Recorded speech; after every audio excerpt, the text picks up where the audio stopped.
So today marks the last day of the government's work in implementing the Online News Act by sending the final regulations to the CRTC. It's the independent institution that will be responsible to make sure that the legislation is enforced, and also that whatever negotiations and agreements fall under the legislation and the regulations. It's a great day for the sustainability of our newsrooms. We know that there's been a lot of layoffs. More than thousands of journalists have lost their jobs across the country in the past decade.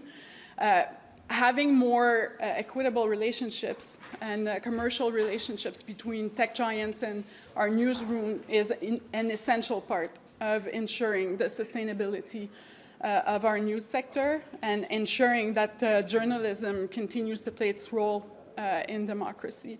It's also a first of its kind in the world where we have a transparent and viable legislation where smaller news outlets also have a seat at the negotiating table with the tech giants. So this is extremely good for Canadians. It's good for democracy, and I think it's a good step for the rest of the world as well. Why has the government chosen to limit the amount of funding the broadcasters get through the Online News Act when the three big broadcasters also represent the largest news websites in Canada? Yes, there's two things that we need to consider. First of all, this is an agreement between Google and news outlets. So first of all, Google, it's an exchange of value between Google and news outlets. So of course, it concerns first and foremost content that is online. Second of all, content that will also be on the platform, on Google.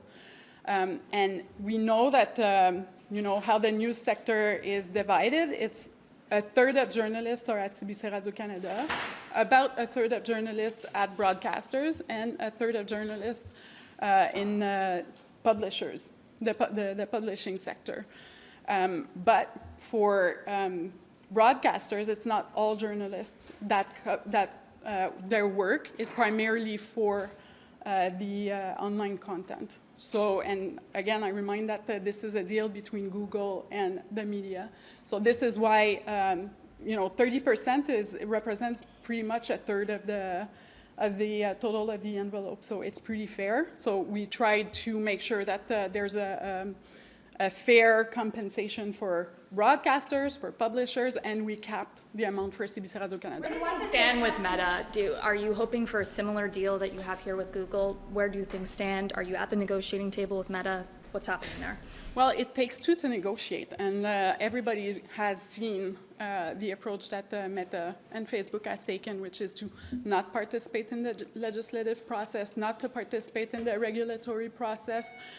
So no, there is no negotiations currently with Facebook. However, the legislation will be enforced on December 19, and the CRTC will have to examine which platforms fall under the legislation, and I'm sure that CRTC will pay close attention to Facebook and Meta.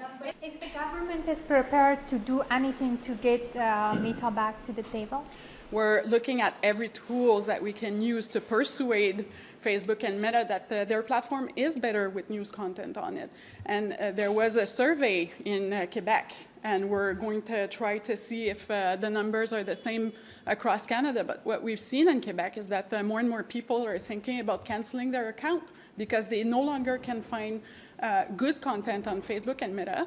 The Quebecers are questioning more and more the quality of what they have access to on Facebook and Meta.